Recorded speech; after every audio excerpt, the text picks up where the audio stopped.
Pod Sound School presents Content Jefe, the podcast that helps online business owners make better content and more money. Let's Jefe up. Well, hey, and welcome to Content Jefe, better content, more money. This podcast is brought to you by Pod Sound School, and I'm Studio Steve, the audio nerd at the Pod Sound School, and your host for this episode. And in this episode, we're going to talk all about batch recording, and I'm going to share with you some high-efficiency content batch recording techniques and methods that you can put to use that will increase the efficiency of your content creation efforts. It will also make sure that you maintain enthusiasm and fun for the grind and the struggle that is the weekly content creation hamster wheel. And it's also going to make sure that you implement strategy into every piece of content that you put out so your content does what it's supposed to do. This is going to be a really fun one. We've got a lot to cover, so we better get to it. So on this episode, we're going to focus mainly on short media or short videos. And the reason that I'm going to focus in on that type of content versus all of the other types of content is because I think currently it's where you can get the biggest bang for your buck or for your efforts, your content creation efforts right now online. And that's because the same piece of content can be shared on TikTok, Instagram, and YouTube, all of which have algorithms for those pieces of content where they will actually show that content to people that will help you to grab more attention, to generate more leads, to get more followers on all of those channels independently. And when we're talking about short media or short videos, I like to break that up into two categories.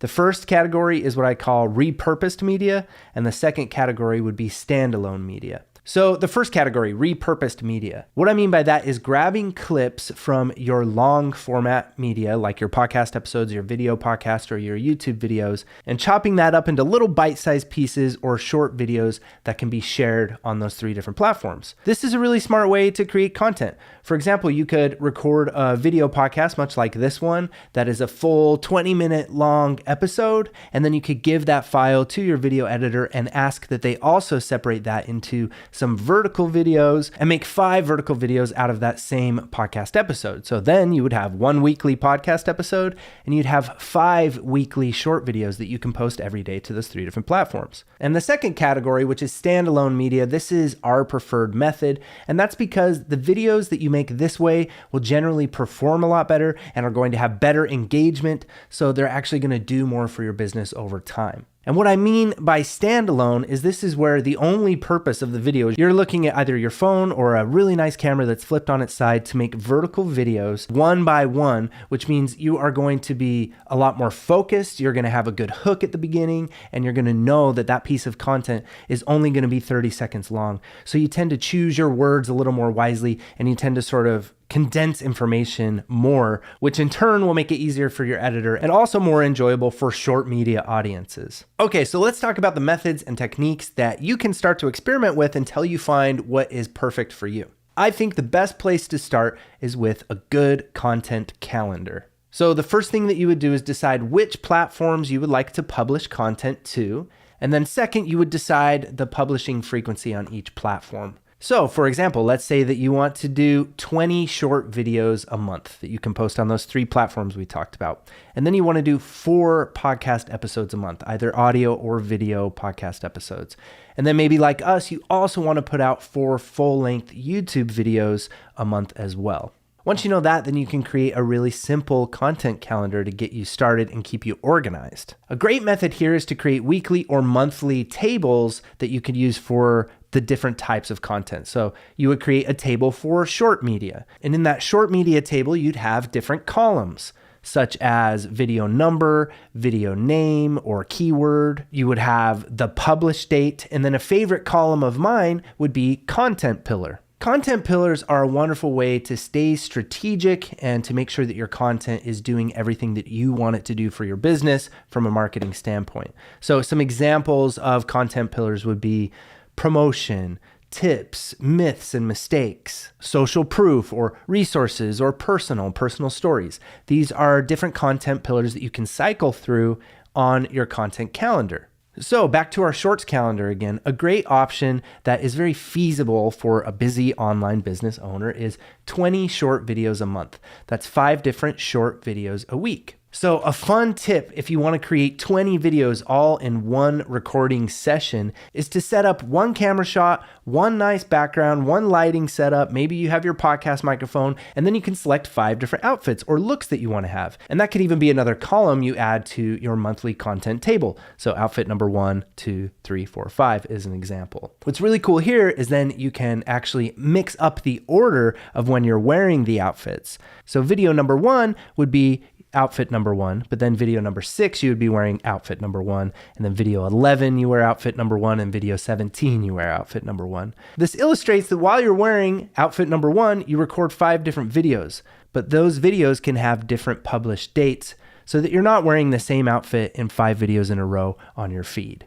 The other thing with your production here is just to keep it simple. You don't have to have a different shot, a different background, a different outfit every single short video.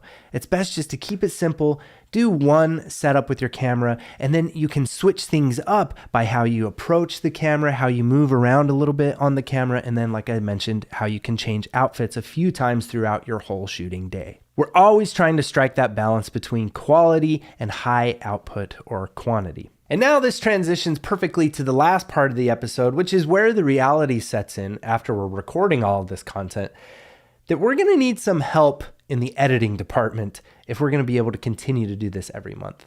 Editing 20 short videos, 4 podcast episodes, and 4 YouTube videos in a month would leave very little time for anything else but editing. You're just going to be an editor. So this is really a necessary expense for any business owner. And I'd recommend that you start with a podcast editor first because they are a touch more affordable than a video editor.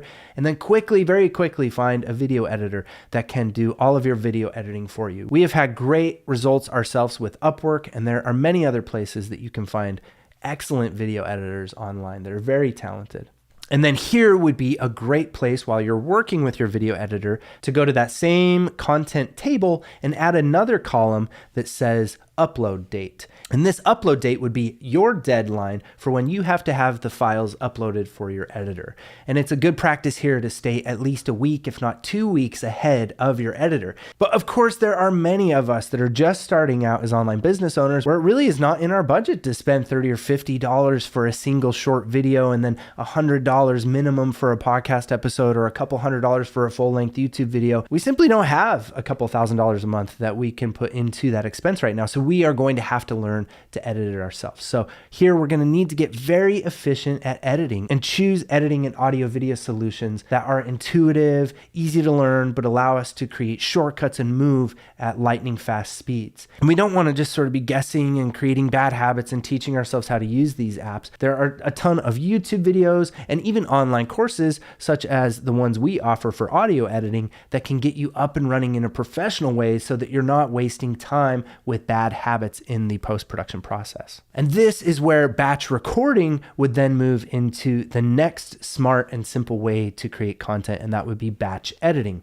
So you batch record everything in one day, and then maybe over 3 or 4 additional days, you would do the editing. With that, if you're doing your own editing, you could crunch it down into a week's worth of work to put out a whole month of free content. And that leaves you 3 weeks throughout the rest of the month to work on all of the other critical departments of your business. So that's it for me today. Hopefully this rang some bells for you. Hopefully you're going to get organized if you're sloppy and all over the place, and you're going to get yourself into a simple content calendar, content table that you can make on Google Docs and share with your video editor and share with all of your other team members. Get organized, start experimenting with batch recording, and you're going to find yourself enjoying the process of creating content that much more. And you're going to see that the more strategy you implement into your content, the more results you're going to have from your content. And that's really why we're creating content in the first place. So until next episode, put on your most confident outfit and hefe up.